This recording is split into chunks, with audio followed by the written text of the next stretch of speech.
Hello दोस्तों, कैसे हैं आप सब। हमारी कहानियां देखने के लिए हमारे चैनल को सब्सक्राइब कीजिए और हाँ, बेल आइकॉन पर क्लिक करना मत भूलिएगा। नासमझ ननद की समझदार भाभी। अरे किंजल, तू वहाँ क्या पीछे खड़ी है? अरे भाई, तेरी भाभी आई है, आज उसका गृह प्रवेश है। कम से कम अपने भाई से नेक तो ले ले। नेक? मेरा भी नेक होगा क्या मौसी? और नहीं तो क्या, ब्याहने लायक हो गई है, लेकिन अभी तक तुझे ये सब भी नहीं पता। अरे मौसी, अब कितने नेक दूं? मैं सच कहूँ तो मैं ये नेक दे दे करना सच में लुट चुका हूँ। कभी साली का नेक, कभी पंडित का नेक, कभी बहन का नेक। अरे तू जहाँ इन सबको दिया है, वहाँ अपनी बहन को देने से कौन सा तेरा बैंक बैलेंस खत्म हो जाएगा? बिल्कुल ठीक कहा। चल अब अपनी बहन को भी नेक दे दे। इसके बाद स्वास्तिक अपनी जेब से पैसे निकालकर उसे देता है। नेक लेने के बाद वो पीछे एक कोने में खड़ी हो गई। किंजल, मैंने कहा था ना, भाभी के गृह प्रवेश के समय तुम्हें थाली तैयार करनी है। क्या थाली तैयार है? ओहो मम्मी, वो तो मैं भूल गई। हे भगवान, क्या होगा इस बॉडम लड़की का?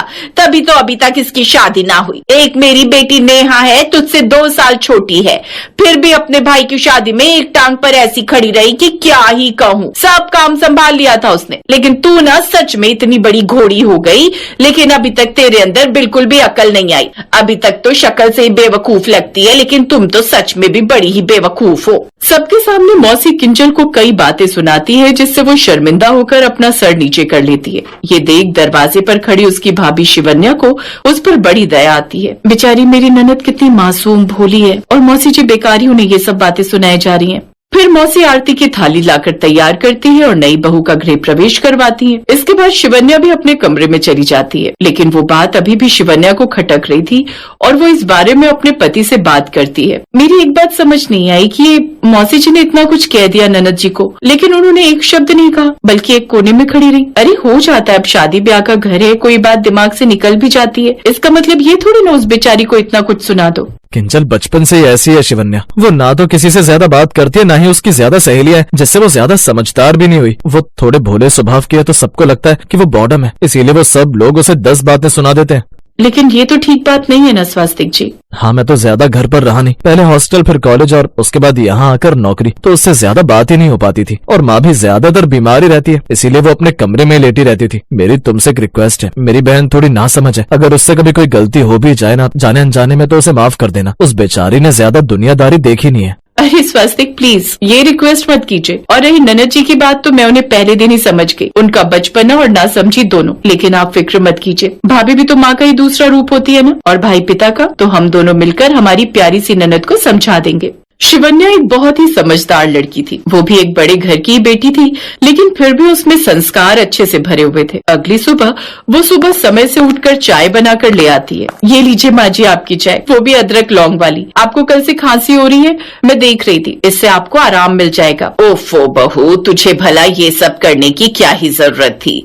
अभी तेरी नई नई शादी हुई है, कुछ दिन रसोई में जाना रहने देती। माँ जी आज नहीं तो कल मुझे इस घर की जिम्मेदारियां संभालनी है। आखिर अब ये मेरा भी तो घर है, और आपकी तबीयत वैसे भी ठीक नहीं रहती, इसलिए अब से आपको बिल्कुल भी परेशान होने की कोई जरूरत नहीं है। और आप ही बताइए, अब अच्छा लगता है क्या कि घर में बहू आ गई हो और वो सोफे पर पैर रखकर बैठी रहे? कितनी समझदार है तू शिवन्या।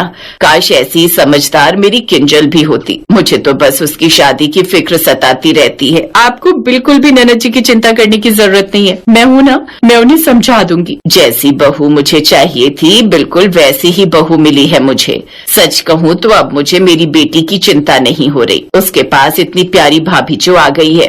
थैंक यू माँ जी। अच्छा अब मैं चली अपनी पहली रसोई की रस्म करने।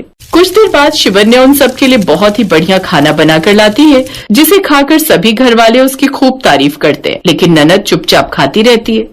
खाना सच में अच्छा बना है भाभी, बस इतनी सी बात। मेरा शगुन कहाँ है मेरी इकलौती ननद जी? शगुन? अब माफ करना भाभी, लेकिन मैं तो कुछ भी शगुन नहीं लाई। लोग सच ही कहते हैं, मैं भी ना कितनी नासमझ हूँ, 1 नंबर की बॉडम हूँ मैं भी। नहीं नहीं, ऐसा नहीं कहते ननद जी, और मैं तो मजाक कर रही थी। मुझे तो शगुन में आपसे एक मुस्कान चाहिए। और कौन कहता है आप ना समझे? कितना सुंदर फूल दिया है आपने, और वो भी मेरा फेवरेट। आप तो बड़ी ही समझदार हैं। क्या कहा आपने? मैं भाभी समझदार हूँ? आपको लगता है मैं समझदार हूँ? हाँ, आप तो मेरी प्यारी समझदार ननद हो। अब दोनों ननद भाभी में अच्छी बनने लगती है। ऐसे ही कुछ दिन बीत जाते हैं। एक रोज शिवन्या किंजल को अपने साथ शॉपिंग पर लेकर जाती है। कोई ड्रेस अच्छी लगी तुम्हें? हाँ भाभी, ये अच्छी है। देखो तो रेट भी ज्यादा है तो चीज भी अच्छी ही होगी। नहीं किंजल, ऐसा नहीं है। जरूरी नहीं कि जो चीज महंगी हो वो अच्छी भी हो। ये तो बस मॉल में लगी है इसलिए महंगी है। एक बार मैं इसका कोड डालकर गूगल पर चेक करती हूँ, क्या पता सही दाम पता चल जाए। अब कुछ देर बाद वो घर आ जाती हैं। इसके बाद वो सब्जी मंडी जाती हैं। किंजल, जब तक मैं सब्जी लेती हूँ इतनी देर में तुम उस ठेले वाले से टमाटर लो। ये लो 100 का नोट। ठीक है भाभी। ये लो भैया, ऐसा करो ये लो पैसे और 2 किलो टमाटर दे दो। मैडम, आपके पूरे 90 रुपए हुए, लेकिन मेरे पास 10 रुपए खुले नहीं है। कोई बात नहीं, रहने दो। दूर खड़ी शिवन्या ये सब देख रही थी। घर आकर उसने बड़े प्यार से किंजल को समझाया, तुमने टमाटर वाले से 10 रुपए क्यों नहीं लिए किंजल? भाभी, उसके पास खुले नहीं थे। और क्या ही फर्क पड़ जाएगा अगर हम 10 रुपए ना भी लें तो? वैसे भी हमारे पास इतने पैसे तो हैं। बात कम ज्यादा की नहीं है मेरी प्यारी ननद जी, बात अपने पैसों की है। अच्छा, अब तुमने कहा कि 10 रुपए की बात है और कुछ नहीं, लेकिन ये भी सोचो, आज तुमने सब्जी वाले पर छोड़ दिए, कल तुमसे कहीं खो जाए या कहीं चोरी हो जाए तो ऐसे ही एक एक कर महीने के कितने पैसे हमारे चले गए। अब सोचो, थोड़ा थोड़ा पैसा जोड़ने से क्या नहीं हो सकता? हम किसी गरीब को, भूखे को खाना खिला सकते हैं, या किसी बूढ़े जरूरतमंद को दे सकते हैं, या किसी को चोट लगी हो तो उसका इलाज करवा सकते हैं। ऐसे ही एक एक कर हम कितने पैसे अच्छे काम में लगा सकते हैं। अपनी भाभी की एक एक बात किंजल बड़े ध्यान से सुन रही थी। वो एक एक कर सारी बात समझती है। भाभी, आप तो स्कूल टीचर से भी अच्छा समझाती हो। ऐसे ही वो उसे रोटी बनाना, खाना बनाना, सिलाई कढ़ाई, उठने बैठने का तरीका, ओढ़ने पहनने का ढंग, हर चीज बारीकी से समझा देती है। ये सब देख अब स्वस्तिक और उसकी माँ भी बड़े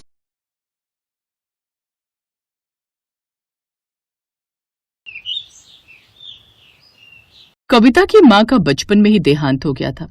उसके पिता एक बिजनेसमैन थे। वो कविता और उसके भाई विशाल को ज्यादा समय नहीं दे पाते थे, इसीलिए उन्होंने उन दोनों के लिए एक मेड रख दी थी। आशा, मेरे दोनों बच्चे अब अकेले हैं, इसीलिए मेरे बच्चों का ख्याल अब तुम्हें ही रखना है। आप बिल्कुल भी फिक्र मत कीजिए साहब, मैं इन दोनों बच्चों का पालन पोषण बिल्कुल अपने बच्चों की तरह करूंगी। आशा की बात सुनकर पिताजी अब खुश हो जाते हैं। समय का पहिया चलता है और देखते ही देखते 17 साल बीत जाते हैं। अब कविता और विशाल बड़े हो गए। ऐसे ही एक दिन कविता के पिताजी उससे कहते हैं, कविता बेटा, तुम तो जानती हो कि तुम्हारी माँ के चले जाने के बाद मैं ही तुम दोनों की माँ हूं और मैं ही तुम्हारा बाप। बेटा, तुम दोनों बड़े हो गए हो, इसीलिए मुझे तुम दोनों की शादी की चिंता है। विशाल बड़ा है तो पहले उसकी शादी कर देते हैं। मैंने कुछ लोगों से बात चला रखी है, जैसे ही कोई अच्छी लड़की मिलती है तो हम विशाल की शादी कर देंगे। अरे वाह पिताजी, ये तो बहुत खुशी की बात है। घर में नई भाभी आएगी, मुझे भी एक नई दोस्त मिल जाएगी, बहुत मजा आएगा। मजा आएगा कि बच्ची, शादी तो पहले तेरी होनी चाहिए, तब मेरी होनी चाहिए। वैसे भी घर में बहन की शादी जल्दी हो जाए तो सही रहता है। पिताजी, देखो ना भैया क्या कह रहे हैं। अब आप इन्हें डांट रहे हो या मैं अपने हिसाब से इन्हें मैनेज करूं? कविता की बात सुनकर पिताजी अब हंसने लगते हैं, पर कविता घर में नई भाभी के आने की खबर सुनकर बहुत खुश थी। कविता अपनी कॉलेज जाती है और अपनी सभी सहेलियों को बताती है, तुम लोगों को पता है कि पापा विशाल भैया की शादी की बात कर रहे थे। अब जल्दी ही विशाल भैया की शादी हो जाएगी और घर में नई भाभी आ जाएगी। मुझे एक और नई फ्रेंड मिल जाएगी, फिर तो मैं उन्हीं के साथ घूमूंगी फिरूंगी, खाऊंगी पीऊंगी, बहुत मजा आएगा। कविता की बात सुनकर उसकी सहेली पूनम कविता से कहती है, नहीं कविता, तुझे बहुत बड़ी गलतफहमी है। हर भाभी प्यारी और अच्छी सहेली नहीं बन पाती। क्या मतलब है तेरा पूनम? कविता, तू जो सपने देख रही है वो सिर्फ सपनों में ही अच्छे लगते हैं। भाभी अच्छी नहीं होती, वो हमारे भाई को ही हमसे पराया कर देती हैं, हमारे साथ बहुत बुरा व्यवहार करती हैं। वो हमें अपने घर में एहसास दिलाती हैं कि घर हमारा नहीं है। हाँ कविता, पूनम सही कहती है। मैं भी तेरी तरह सोचती थी, लेकिन जब मेरी भाभी आई तो उन्होंने मेरे साथ बहुत बुरा व्यवहार किया। और फिर तेरे घर में तो तेरी माँ भी नहीं है, फिर तो तेरी भाभी की ही चलेगी और वो तुझे बहुत परेशान करेगी। नहीं यार, हर इंसान एक जैसा नहीं होता। क्या पता मेरी भाभी अच्छी हो और मुझे बहुत प्यार करे। देख कविता, तेरी माँ नहीं है, और जब तेरी भाभी आएगी तो कहीं ऐसा ना हो कि तेरी भाभी तेरे और तेरे भैया का रिश्ता तोड़वा दे। कविता की सारी खुशी छूमंतर हो जाती है जब कविता अपनी सहेलियों का एक्सपीरियंस जानती है। थोड़ी देर बाद कविता अपने घर आती है तो उसके पिताजी उसे बताते हैं, कविता बेटा, मुबारक हो, मैंने विशाल की शादी अपने दोस्त की बेटी किरण के साथ पक्की कर दी है। अगले हफ्ते ही शादी है। जी पिताजी। कविता को अपने भाई की शादी की कोई खुशी नहीं थी। अगले 1 हफ्ते बाद विशाल की शादी हो जाती है और किरण कविता की भाभी बनकर उसके घर आ जाती है। आज किरण का ससुराल में पहला दिन था। किरण कविता के पास आती है और कहती है, कविता, मैं देख रही हूँ जब से मैं इस घर में आई हूँ आपने मुझसे ठीक से बात ही नहीं की। आपकी तबीयत तो ठीक है ना? मुझे भला क्या होगा, मैं बिल्कुल ठीक हूँ। और हाँ, मैं ऐसी ही हूँ, मुझे ज्यादा किसी से बात करना पसंद नहीं है। अब तुम यहाँ से जा सकती हो। लेकिन कविता, ओके ठीक है, तुम तो यहाँ से नहीं जाने वाली, मैं ही चली जाती हूँ। ऐसा कहकर कविता वहां चली जाती है। किरण को कुछ समझ नहीं आता। अब धीरे धीरे किरण की शादी को 1 हफ्ता बीत जाता है। एक दिन किरण घर की मेड आशा से पूछती है, आशा ताई, मुझे एक बात बताओ कि कविता किसी से बात नहीं करती और बड़ी बुझी सी रहती है, ऐसा क्यों? क्या बताऊं दुल्हन, बचपन में माँ के गुजर जाने से किरण बहुत जिद्दी हो गई है। वो किसी की बात नहीं सुनती, बस अपने मन की ही करती है। पर माँ नहीं थी, इसीलिए सबने उसकी सारी चीजों को पूरा किया, जिस कारण वो ऐसी है। अरे आपको पता है, उन्हें तो कोई काम भी नहीं आता। कल को उनकी शादी होगी तो ना जाने वो अपने ससुराल में सब कुछ कैसे करेंगी। अच्छा, तो ये कारण है कविता हर समय चिड़चिड़ी रहती है। कोई बात नहीं, अब मैं आ चुकी हूँ। भले ही ननद जी को माँ का प्यार नहीं मिला, लेकिन अब उसकी भाभी उसे माँ की तरह प्यार करेगी और माँ जैसे संस्कार देगी। अगर ऐसा है दुल्हन, तो हमें तो बड़ी खुशी होगी। अच्छा, हम चलते हैं, बहुत काम है। आशा ऐसा कहकर चली जाती है। कुछ दिन बीत जाते हैं। कविता के पिताजी उसकी शादी तय कर देते हैं। एक दिन कविता की होने वाली सास कविता से मिलने आती है और कहती है, कविता बेटा, जल्दी तुम बहू बनकर मेरे घर आने वाली हो। मेरी तबीयत ठीक नहीं रहती और तुम घर की अकेली बहू रहोगी, इसीलिए घर का कामकाज, खाना बनाना सब कुछ सीख लेना, ताकि ससुराल आकर तुम्हें किसी तरह की परेशानी ना हो। जी माँ जी। कविता की सास ऐसा कहकर चली जाती है। कविता उदास थी और अपने मन में सोच रही थी, मुझे तो कुछ भी नहीं आता, भला मैं काम कैसे सीखूं, मुझे कौन सिखाएगा? आज मेरी माँ होती तो मुझे सब कुछ सिखाती। तब किरण कविता के पास आती है और कहती है, मैं जानती हूँ कि आप क्या सोच रही हो, लेकिन आप बिल्कुल चिंता मत करो, मैं आपको घर का हर काम सिखाऊंगी, बिल्कुल वैसे ही जैसे आपकी माँ सिखाती। चलो मेरे साथ। लेकिन तुम मुझे क्यों सिखाओगी और इसमें तुम्हें क्या फायदा? मेरी प्यारी ननद, हर चीज फायदा देखकर नहीं की जाती।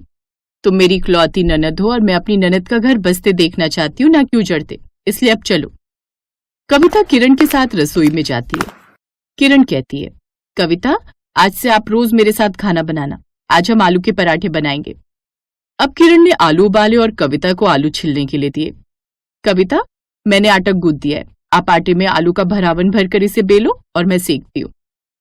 ये देखकर कविता की आंखों में आंसू आ गए और वो बोली, भाभी, आप तो बहुत अच्छी हो, बिल्कुल मेरी माँ जैसी। अब किरण कविता को बड़े ही प्रेम से रोज खाना बनाना सिखाती, घर का काम सिखाती, घर गृहस्थी के बारे में बातें करती। जल्दी ही किरण और कविता बहुत अच्छे दोस्त बन गए। धीरे धीरे करके किरण की शादी का दिन भी पास आ गया। एक दिन कविता अपनी सभी सहेलियों को इनवाइट करने के लिए कॉलेज पहुंचती है और सभी को कार्ड देते हुए कहती है, अगले हफ्ते मेरी शादी है, तुम सभी जरूर आना। हाँ कविता, हम तो जरूर आएंगे, लेकिन तू सतर्क रहना, कहीं ऐसा ना हो तेरी भाभी तेरी शादी तुड़वा दे। पूनम की बात सुनकर कविता गुस्से में बोलती है, नहीं, मेरी भाभी ऐसी नहीं है, वो बहुत अच्छी है। नहीं कविता, भाभियां अच्छी नहीं होती। और हाँ, अपने ससुराल वालों को अपनी भाभी से दूरी रखना, वो तेरी बहुत बुराई करेगी, तेरे ससुराल वालों में तेरी इमेज खराब कर देगी वो।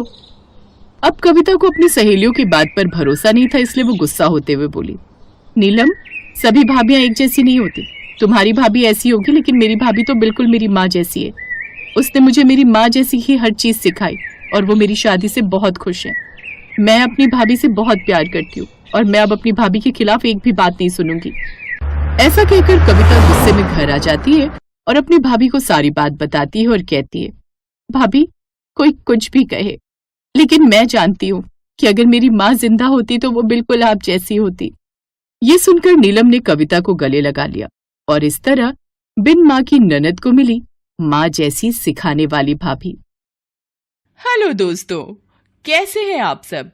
हमारी कहानियां देखने के लिए हमारे चैनल को सब्सक्राइब कीजिए और हाँ, बेल आइकॉन पर क्लिक करना मत भूलिएगा।